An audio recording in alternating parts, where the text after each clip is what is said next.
जो बोले सो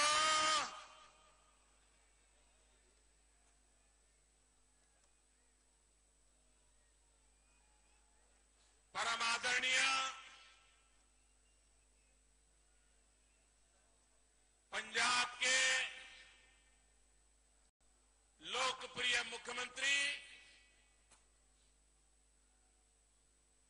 सरदार प्रकाश सिंह बादल जी,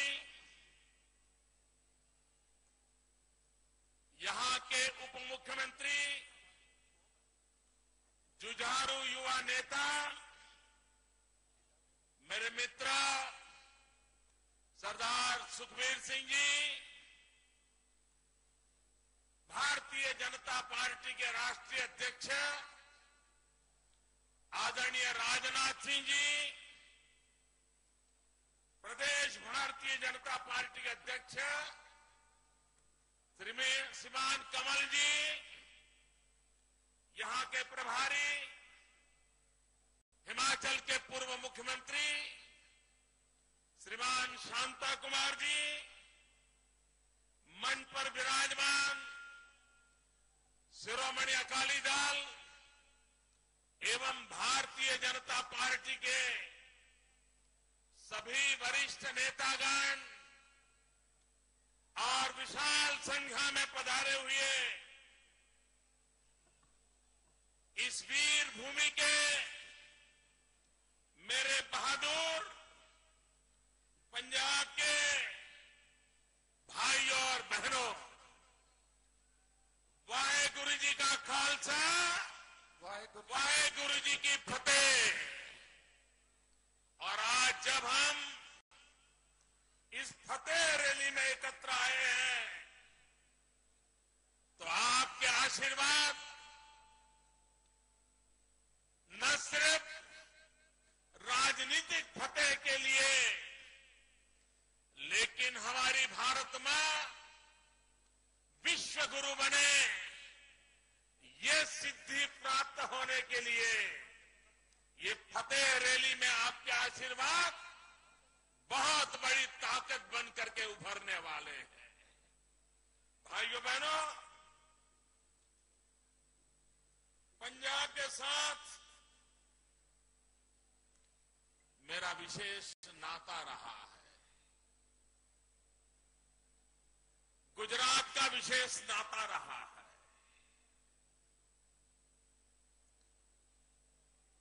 जो पहले पंच प्यारे थे, उन पहले पंच प्यारों में एक मेरे गुजरात का था, द्वारिका का था और दर्जी था। और वो पहले पंच प्यारों में गुजरात का भी नाम बना था। और इसलिए हम गुजरात का पंजाब के साथ एक खून का रिश्ता बना हुआ है, एक आदर्शों का रिश्ता बना हुआ है, एक वीर बलिदानी परंपरा की भक्ति का रिश्ता बना हुआ है। इतना ही नहीं, मुझे आज इस बात को कहने में खुशी हो रही है कि जब गुरु नानक देव गुजरात पधारे थे और लखपत के गुरुद्वारे में, कच्छ में आज भी गुरु नानक देव की पादुकाओं को संभाल के रखा गया। मेरे पंजाब के बहुत कम लोगों को पता होगा कि लखपत का वो गुरुद्वारा जिसके साथ गुरु नानक देव की स्मृतियां जुड़ी हुई है, वो सिंध जाने से पहले लंबे अरसे तक लखपत के में रुके थे। भूकंप में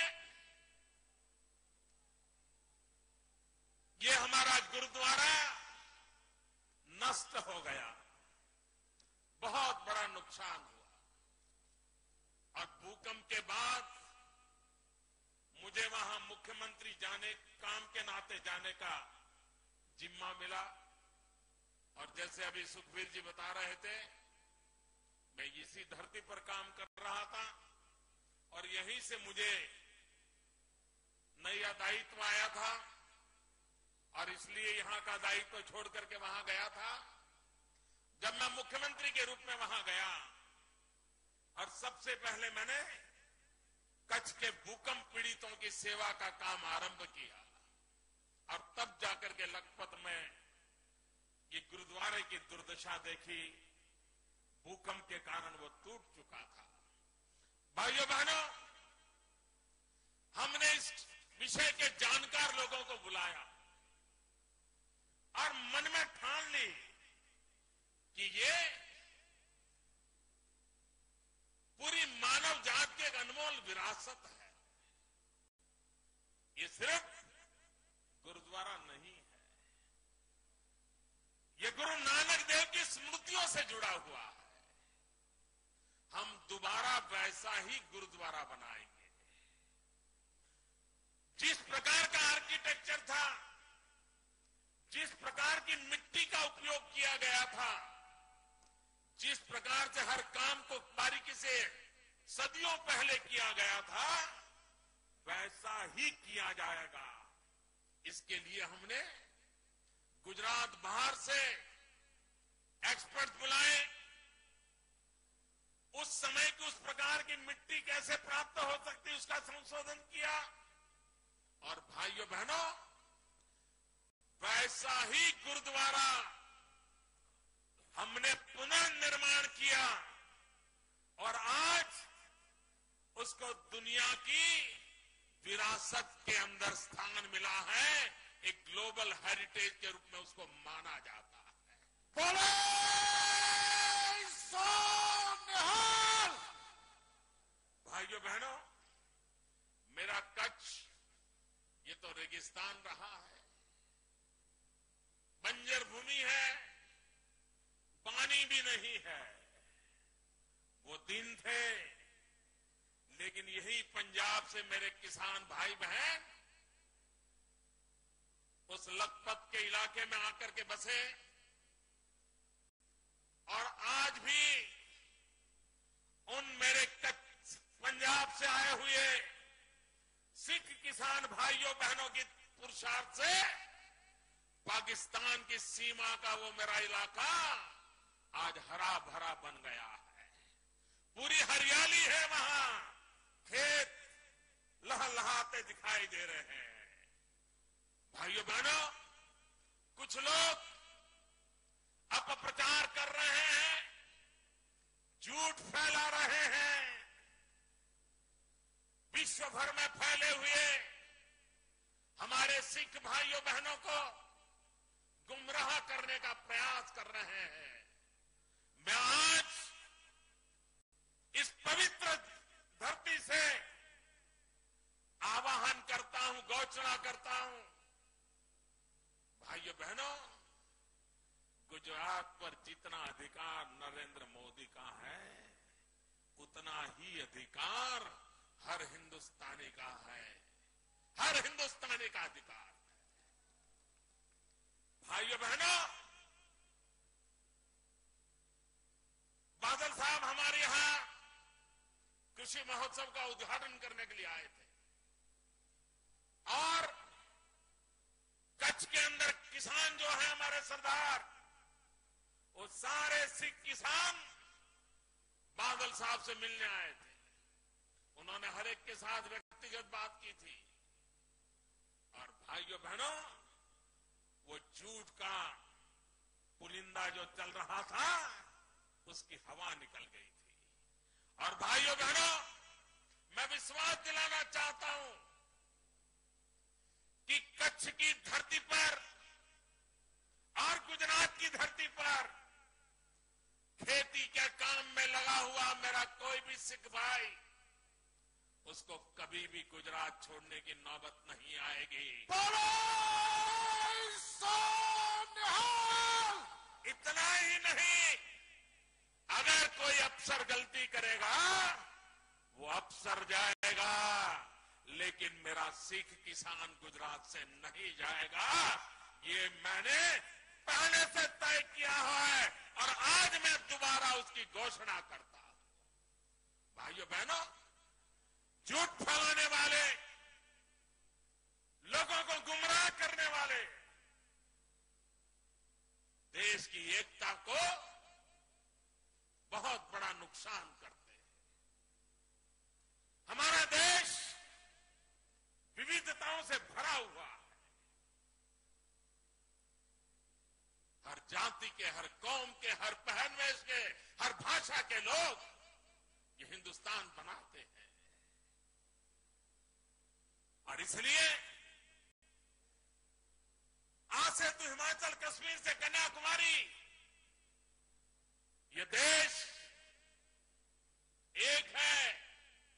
यहां का जन जन एक है और यहां के जन जन का अधिकार हर भूमि के क्षेत्र पर है। इस भाव को लेकर के चलने वाले हम लोग हैं। भाइयों बहनों, आज भी विश्व भर में दो समाज फैले हुए हैं। दुनिया के किसी भी देश में जाइए, आपको वहां हमारा सिख परिवार मिलेगा और साथ साथ कोई न कोई गुजराती परिवार भी मिलेगा। पूरे विश्व में गुजराती और सिख कंधे से कंधा मिलाकर के रह रहे हैं। कंधे से कंधा मिलाकर विकास और प्रगति की राह पर चल रहे हैं। इसलिए भाइयों बहनों, जो लोग इस प्रकार से गुमराह करने की कोशिश कर रहे हैं, उनसे हमें जागरूक रहने की आवश्यकता है। और भाइयों बहनों, पंजाब की धरती पर शिरोमणि अकाली दल और भारतीय जनता पार्टी का गठबंधन, ये गठबंधन सिर्फ राजनीतिक गठबंधन नहीं है। ये चुनाव लड़ने के लिए व्यवस्था नहीं है। ये सरकार चलाने के लिए का कारोबार नहीं है। भाइयों बहनों, पंजाब की धरती पर शिरोमणि अकाली दल और भारतीय जनता पार्टी का ये गठबंधन यहां की सामाजिक एकता का भी गठबंधन है। हिंदू और सिख की एकता का प्रतीक है। और कांग्रेस को यही तो परेशानी है कि भाजपा और शिरोमणि अकाली दल के कारण बांटो और राज करो, ये जो कांग्रेस के खेल चलते रहे हैं, ये खेल पंजाब की धरती पर पूरी तरह प्रकाश सिंह बादल के नेतृत्व में विफल गए हैं। ये एकता हमने प्रस्थापित की है। ये एकता का प्रतीक है। भाइयों बहनों, मैं पंजाब की जनता को एक विशेष रूप से अभिनंदन करना चाहता हूं, क्योंकि पंजाब में सालों से परंपरा रही कि 5 साल कांग्रेस की सरकार और बाद में 5 साल हमारी सरकार। और लोग ये मान के ही चलते थे कि हर 5 साल के बाद बदलाव आता है। लेकिन पंजाब की जनता ने प्रकाश सिंह बादल में भरोसा किया, विकास की राजनीति में भरोसा किया, विकास के महात्म्य को स्वीकार किया और उस परंपरा को तोड़ करके दूसरी बार यहां पर भाजपा और अकाली दल की सरकार बनाई। इसलिए आपने विकास को जो वोट दिया है, प्रगति में विश्वास किया है, इसके लिए मैं आज पंजाब की वीर भूमि में बहादुर मेरे किसान यहां के भाइयों बहनों का हृदय से अभिनंदन करता हूं, मैं उनका अभिवादन करता हूं। भाइयों बहनों, पंजाब तक सीमित नहीं है। पंजाबी खाना हो, पंजाबी गाना हो, आज पूरी हिंदुस्तान में छाया हुआ है। हमारे यहां गुजरात में भी शादी ब्याह में अब गुजराती डिश नहीं मिलती है, पंजाबी खाना ही परोसा जाता है। पंजाबी खाना, पंजाबी गाना और पंजाबी मन का मस्ती सा स्वभाव आज पूरे देश में छाया हुआ है। ये वीरों की भूमि है, बलिदान की भूमि है। और भाइयों बहनों, अभी बादल साहब ने लाला लजपत राय जी को याद किया था। इसी जिले से जुड़े हुए थे, इसी भूमि से जुड़े हुए थे लाला जी। और लाला लजपत राय जी के 150 वर्ष होने वाले हैं। लेकिन भाइयों बहनों, हिंदुस्तान में कांग्रेस के पास आजादी के लड़ने वाले मरने वाले लोग, कांग्रेस के दफ्तर में उनका नाम नहीं होता है। एक ही परिवार से सब जुड़ा हुआ है। उनको लाला लजपत राय को याद करने की फुर्सत नहीं होती है, प्रकाश सिंह बादल को फुर्सत होती है। यही तो हमारी देश के प्रति, देश के महापुरुषों के प्रति श्रद्धा व्यक्त करने की परंपरा की अभिव्यक्ति है। भाइयों बहनों, हम जब भ्रष्टाचार की बात करते हैं, मैं हैरान हूं, कांग्रेस के नेता आजकल भ्रष्टाचार के मुद्दों पर और राजनीतिक दलों पर उंगली उठाने लगे हैं। आप पूरी एबीसीडी उठा लीजिए, पूरी एबीसीडी कांग्रेस के भ्रष्टाचार की पहचान बन गई है। ए फॉर आदर्श घोटाला, बी फॉर बोफोर्स घोटाला, सी फॉर कोयला घोटाला। पूरी एबीसीडी कांग्रेस के भ्रष्टाचार की पहचान बन गई है। और वे लोग औरों पे उंगली उठाते हैं। भाइयों बहनों, जब राजीव गांधी देश में राज कर रहे थे, तब तो हिंदुस्तान में पंचायत से लेकर के पार्लियामेंट तक उन्हीं की पार्टी का राज था। वे ही चारों तरफ छाए हुए थे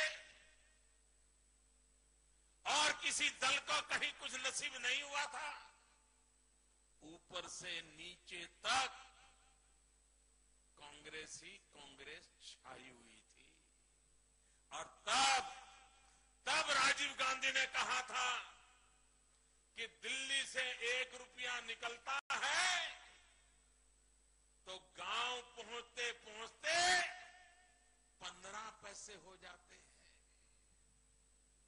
भाइयों बहनों, ये राजीव गांधी कांग्रेस पार्टी के प्रधानमंत्री, उन्होंने कहा था कि दिल्ली से रुपया निकलता है, गांव जाते जाते 15 पैसा हो जाता है।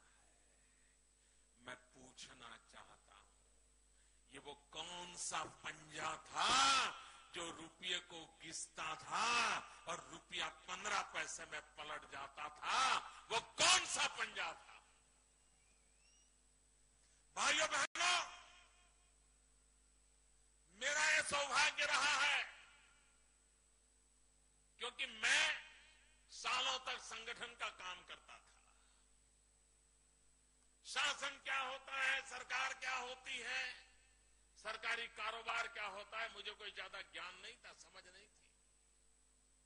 लेकिन पार्टी के प्रभारी के रूप में मैं हरियाणा, हिमाचल, पंजाब, जम्मू कश्मीर इस इलाके में काम करने लगा।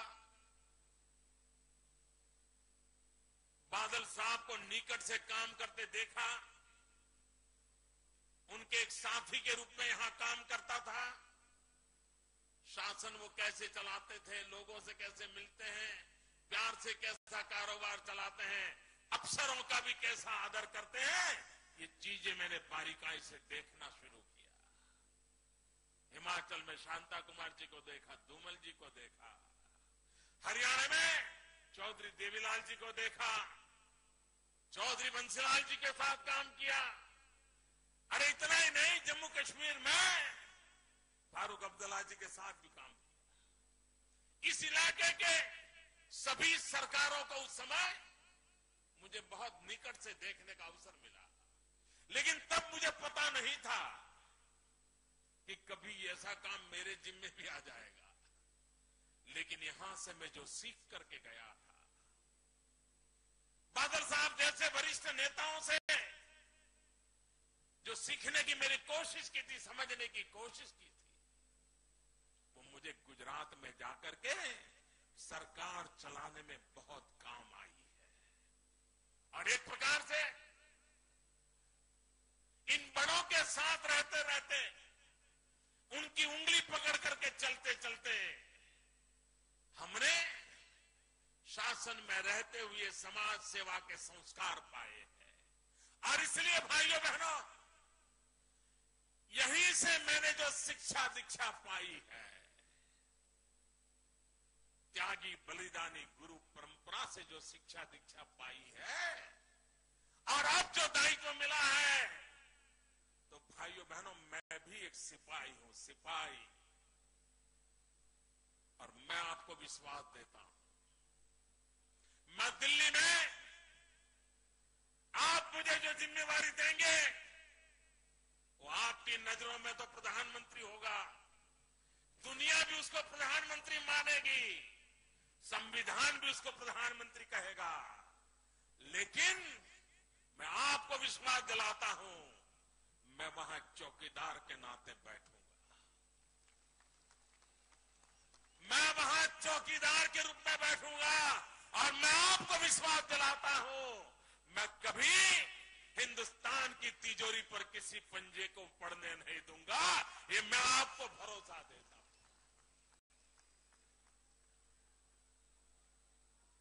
देश की तिजोरी में गरीब का पैसा होता है, देश की तिजोरी का पैसा गरीब के कल्याण के लिए काम आता है।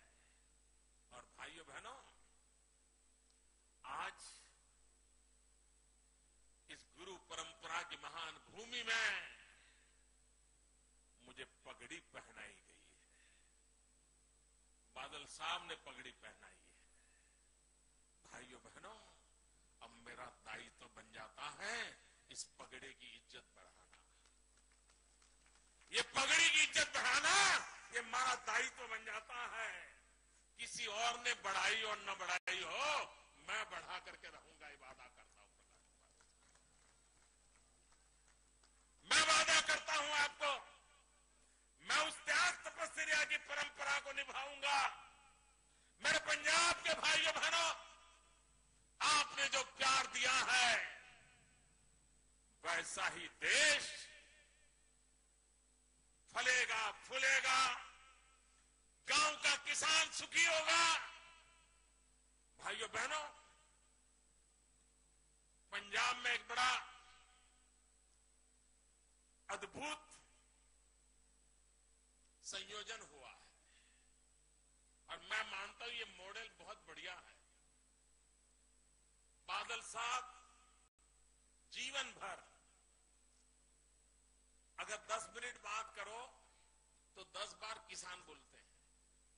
10 बार किसान आएगा ही आएगा उनके मुंह से। उनके दिल दिमाग में गांव, गरीब, किसान, ये हमेशा रहता है। ये बढ़िया जोड़ी बनी है कि सुखबीर जी के दिमाग में आधुनिक भारत रहता है, उद्योग रहते हैं, टेक्नोलॉजी रहती है, अर्बन डेवलपमेंट रहता है। भाइयों बहनों, बड़े बादल साहब का किसान और गांव की चिंता, और छोटे बादल साहब का आधुनिक पंजाब का निर्माण, ये ऐसी जोड़ी बनी है। ये जोड़ी आने वाले दिनों में पंजाब को, हिंदुस्तान को ड्राइव करने की ताकत बना देगा, ऐसा मेरा पूरा विश्वास है।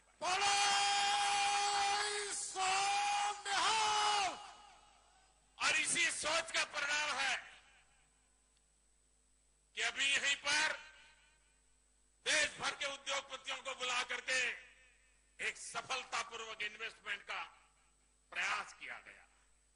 कल तक किसानी में लगे हुए लोगों को एक नया, और ये नौजवानों के लिए आशा का किरण बनेगा। तो दूसरी तरफ एक बहुत ही उत्तम प्रकार का किसान मेला लगा करके हमारी कृषि आधुनिक कैसे बने, उसकी चिंता भी बड़े बादल साहब ने की। भाइयों बहनों, अगर हमें देश को आगे बढ़ाना है तीन बातों पर हमें बल देना होगा और अगर हम एक में भी उदासीनता बरतेंगे तो कभी न कभी मुसीबतें झेलते रहेंगे। और इसलिए हमें देश के आर्थिक विकास के लिए तीन पिलर के ऊपर हमारी अर्थव्यवस्था तो विकसित करना होगा। 1/3 ताकत हमारी कृषि की हो, 1/3 हमारी ताकत मैन्युफैक्चरिंग की हो और 1/3 हमारी ताकत सर्विस सेक्टर की हो। इन तीनों के बलबूते पर हमें हिंदुस्तान की इकोनॉमी को आगे बढ़ाना होगा। उद्योग भी चाहिए ताकि नौजवान को रोजगार मिले, कृषि भी चाहिए ताकि हिंदुस्तान कभी भूखा न रहे, गांव कभी बर्बाद न हो। और भाइयों बहनों, कम से कम पूंजी निवेश से अधिक कमाई वाला क्षेत्र है सर्विस सेक्टर। उसमें भी विशेष करके है टूरिज्म। टूरिज्म को कैसा बढ़ावा मिले। टूरिज्म के क्षेत्र में हिंदुस्तान दुनिया में $3 ट्रिलियन का व्यापार अकेले टूरिज्म में इंतजार कर रहा है। पूरे विश्व को आकर्षित करने की ताकत हिंदुस्तान में है। हमारे पास ऐसी विरासत है, जगत जब उसे देखता है तो चौंक जाता है, लेकिन हम उस क्षेत्र में जितना ध्यान देना चाहिए नहीं दिया है। और इसलिए भाइयों बहनों, हमारे देश में आर्थिक विकास को इन तीनों क्षेत्रों में बढ़ाना होगा। लेकिन जब मैं एग्रीकल्चर की बात करता हूं तो भाइयों बहनों, कुछ मूलभूत बातों पर बल देने की आवश्यकता हुई है। अब जमीन बढ़ने वाली नहीं है। ऊपर से जैसे जैसे परिवार बढ़ेगा तो जमीन के टुकड़े छोटे हो जाएंगे। पहले अगर 2 भाई के पास 20 एकड़ भूमि है तो 4 भाई हो गए तो 5-5 एकड़ हो जाएगी। और इसलिए हम लोगों की प्रायोरिटी होनी चाहिए प्रति एकड़ हमारी उत्पादकता कैसे बढ़े। अगर आज हम 1 एकड़ भूमि में 100 किलो अनाज पैदा करते हैं तो 150 कैसे हो, 200 कैसे हो। इसलिए हमारी कृषि में टेक्नोलॉजी को लाने की जरूरत है, आधुनिक विज्ञान को लाने की जरूरत है।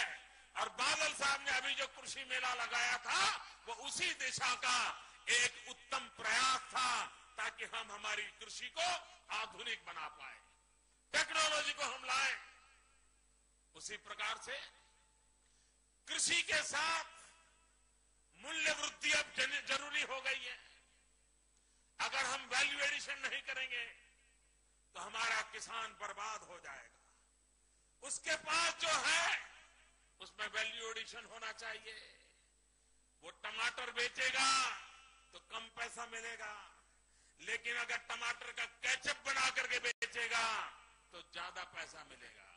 अगर केचप भी बढ़िया बोतल में पैक करके बेचेगा तो और ज्यादा पैसा मिलेगा। और अगर वो बोतल कोई नट्टी हाथ में पकड़ के खड़ी होगी तो शायद और ज्यादा पैसा मिलेगा। ब्रांडिंग और मार्केटिंग, भाइयों बहनों, मूल्य वृद्धि, हमारा किसान जो उत्पादन करता है उस पर मूल्य वृद्धि पर भारत सरकार ने, राज्यों ने एक बहुत बढ़िया ताकत देने की आवश्यकता है। भाइयों बहनों, हमारे देश की सरकार मिनिमम सपोर्ट प्राइस घोषित तो करती है, लेकिन बाद में वो सिर्फ अखबार की सुर्खियों तक सीमित हो जाता है। इसमें आमूलचूल परिवर्तन की आवश्यकता है।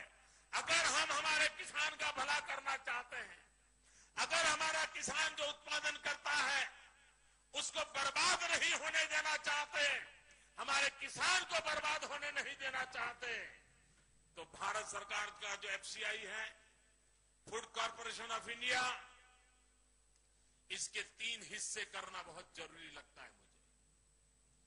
इसी प्रकार से एफसीआई चलेगा तो मैं नहीं मानता हूं मेरे देश के किसान का भला होगा, न ही मेरे किसान ने जो पसीना बहाया है वो पसीना काम आएगा। हम देखते हैं किसान इतनी मेहनत करके गेहूं पैदा करे और वो गेहूं पानी में भीगता रहे, सड़ता रहे, दिल्ली में बैठी हुई सरकार को उसकी व्यवस्था करने की फुर्सत नहीं है। और बाद में क्या करते हैं, सुप्रीम कोर्ट ने कहा कि गेहूं गरीबों को बेच दो, बांट दो, ये सुप्रीम कोर्ट की भी नहीं मानते। दिल्ली में ऐसे लोग बैठे हैं, सुप्रीम कोर्ट की भी नहीं सुनते। उन्होंने न बांटा न बेचा, और क्या किया, वो सड़े हुए गेहूं ज्यादा सड़ने दिए और बाद में शराब बनाने वाली कंपनियों को 80-85 पैसों के दाम से बेच मारे। भाइयों बहनों, ये किसान की मेहनत का अपमान है। और इसलिए मैं कहता हूं फूड कॉरपोरेशन ऑफ इंडिया, इसके 3 हिस्से करना जरूरी है। एक में एक के पास जिम्मेवारी हो प्रोक्योरमेंट की, किसानों से खरीदने का जिम्मा उसका हो, उतना ही काम उसका हो और वो उसी पर फोकस करे, मेहनत करे और किसानों से ज्यादा प्रोक्योर करने की व्यवस्था करे, ताकि किसान को बाजार में कम दाम से अपना माल बेचने की नौबत ना आए। दूसरा हिस्सा हो, जो अनाज धान खरीदा गया हो, उसको रखने की मैनेजमेंट दूसरे हिस्से के पास होनी चाहिए। मैनेजमेंट अलग होनी चाहिए और वितरित करने की व्यवस्था, डिस्ट्रीब्यूशन का काम ये तीसरी इकाई के बाद होनी चाहिए। जब तक हम फूड कॉरपोरेशन इंडिया के 3 हिस्से नहीं बनाते, तब तक नए वेयर हाउस नहीं बनेंगे, नए कोल्ड स्टोरेज नहीं बनेंगे, नया इंफ्रास्ट्रक्चर खड़ा नहीं होगा, जो इकट्ठा होता है वो समय पर वितरित नहीं होगा, जिस गरीब के घर में वो अनाज पहुंचना चाहिए वो पहुंचेगा नहीं और गरीब भूखा का भूखा रहेगा, अनाज सड़ता रहेगा, किसान को दाम मिलेंगे नहीं। ये विपरीत व्यवस्था को बदलना चाहिए और इसके लिए भारतीय जनता पार्टी एनडीए की सरकार उस दिशा में आगे बढ़ रही है। भाइयों बहनों, हम चुनाव के मैदान में जाते हैं एनडीए के रूप में, तब हम एक नेशनल डेमोक्रेटिक अलायंस होते हैं, लेकिन जब हम सरकार में बैठते हैं तब हमारा एनडीए का रूप होता है नेशनल डेवलपमेंट अलायंस।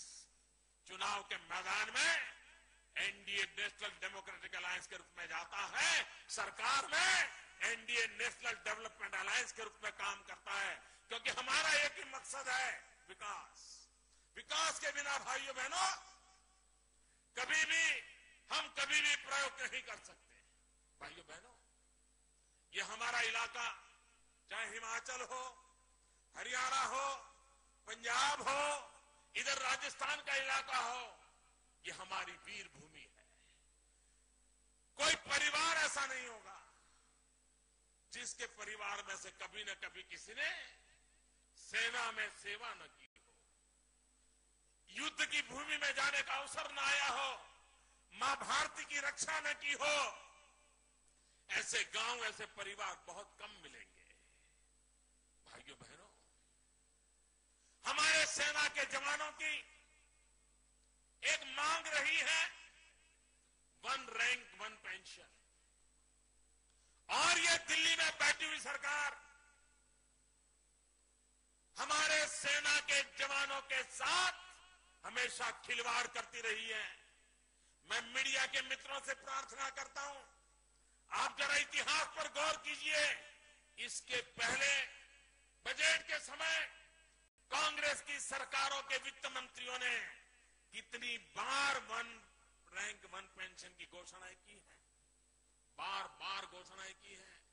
लोकशाही के मंदिर ऐसे लोकसभा गृह में की है, लेकिन उन्होंने कभी इसको पूरा नहीं किया है। इस बार भी जब मैं लगातार 1 रैंक 1 पेंशन की बात कर रहा हूं, रेवाड़ी में मैंने पूर्व सैनिकों के सम्मेलन में आग्रह से विषय रखा, तो इस बार उन्होंने कहा लेकिन ये भी आपके साथ धोखा है।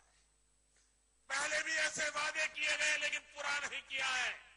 और इसलिए मैं सेना के पूर्व जवानों से आगाह करता हूं कि कांग्रेस पार्टी ईमानदार होती तो 2004 से लेकर के 2014 तक 10-10 बजट रखने का उनको मौका मिला है, लेकिन उन्होंने इस काम को पूरा नहीं किया है।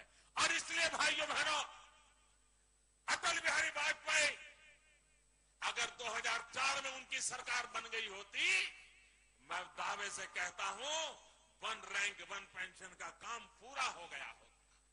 और ये काम देशभक्तों से हाथों ही होना है, और इसलिए काम हमारी सरकार ही कर पाएगी। इन्होंने झूठे वादे किए। भाइयों बहनों, ये कांग्रेस पार्टी लोगों की आंख में धूल झोंकने में माहिर है। अब तक वो धूल झोंकते रहते थे, लेकिन संसद में उन्होंने एक नया पराक्रम शुरू किया है। अब कांग्रेस पार्टी को लगता है कि हिंदुस्तान की जनता जाग गई है, धूल झोंकने से मामला चलने वाला नहीं है। इसलिए पार्लियामेंट में मिर्ची झोंकने का काम शुरू कर दिया है। ये कांग्रेस पार्टी जो कल तक आपकी आंख में धूल झोंकती थी, ये कांग्रेस पार्टी अब आपके आंख में मिर्ची झोंकने के लिए निकली है। और इसलिए भाइयों बहनों, कांग्रेस के पापों को आप देख न पाए, कांग्रेस के कुशासन को देख न पाए, कांग्रेस के भ्रष्टाचार को देख न पाए, और इसलिए उनका ये जो कारनामा चल रहा है, उस कारनामे के खिलाफ हमें जागरूक होने की आवश्यकता है और उसी दिशा में आगे बढ़ने की आवश्यकता है। भाइयों बहनों, राजनाथ सिंह जी ने एक बड़ी चिंता व्यक्त की है। मैं उस चिंता में अपना स्वर मिलाना चाहता हूं। मैंने पंजाब में काम किया, विशेष करके जब मैं पठानकोट गुरदासपुर इलाके में काम करता था, कई परिवार से माताएं बहनें मुझे मिलती थी और एक बात के लिए हमेशा कहती थी कि मोदी जी, ये ड्रग्स ये हमारे बच्चों को बर्बाद कर देंगे, हमारी भावी पीढ़ी को बर्बाद कर देंगे। मैं भारत सरकार के रक्षा मंत्रालय को आग्रह करता हूं, ये ड्रग्स विदेशों से आते हैं, सीमा पार से आते हैं, आपके जवान वहां तैनात है, क्या हो रहा है? मेरे देश की जवानी बर्बाद हो रही है, मेरे देश का नौजवान तबाह हो रहा है। सीमा पर जो जवान खड़े हैं उनको जवाबदेह बनाया जाए, और किसी भी सीमा से अगर हिंदुस्तान में फेक करेंसी आती है, हिंदुस्तान में अगर ड्रग्स आते हैं, तो उस पर कठोर से कठोर कार्रवाई होनी चाहिए, तभी जाकर के मेरे देश के जवान को हम बचा पाएंगे। हमारी माताओं बहनों की जो चिंता है, वो चिंता हमारी भी है, लेकिन दिल्ली की सरकार उदासीन है। शस्त्र आ जाए विदेशों से, फेक करेंसी आ जाए, ड्रग्स आ जाए, और दिल्ली की सरकार सोई बैठी है। भाइयों बहनों, भारत में सिर्फ आतंकवादी आते ऐसा नहीं है, भारत की सीमा से सिर्फ इन्फिल्ट्रेशन होता है ऐसा नहीं है, घुसपैठिए आते ऐसा नहीं है, इसके साथ ये सारी बीमारियां भी आती हैं। और इसलिए हमारी सीमाओं को सुरक्षित करना, हमारी सीमाओं की चिंता करना, ये समय की मांग है। और इसलिए मेरे भाइयों बहनों, मैं आज आपसे आग्रह करने आया हूं, मैं आपसे कहने आया हूं कि भाइयों बहनों, हमें किसी भी हालत में हमारे देश के नौजवानों को, हमारे देश के नौजवानों को तबाह नहीं हो देना है। भाइयों बहनों, मैं आज खास करके पंजाब के किसानों का आभार व्यक्त करना चाहता हूं। गुजरात में हम देश की एकता के लिए जीवन खपा देने वाले सरदार वल्लभ भाई पटेल की स्मृति में दुनिया के सबसे ऊंचा स्टैच्यू ऑफ यूनिटी बनाने जा रहे हैं। उस स्टैच्यू ऑफ यूनिटी में हमने देश की एकता के प्रतीक के रूप में हिंदुस्तान के हर गांव से किसानों से लोहा संग्रह का कार्यक्रम किया।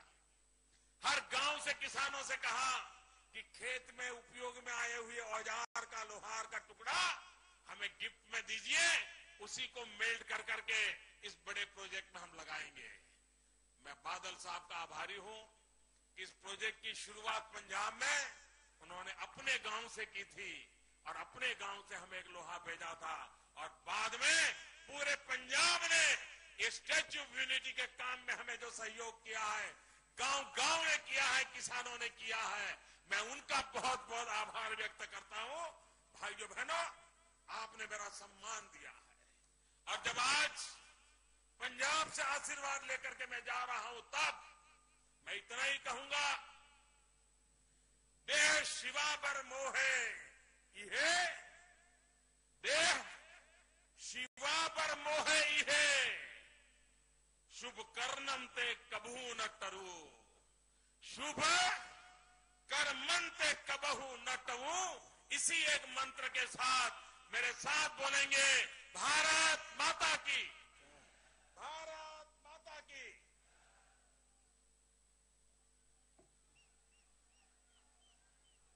बहुत बहुत धन्यवाद है मानयोग श्री नरेंद्र मोदी जी का।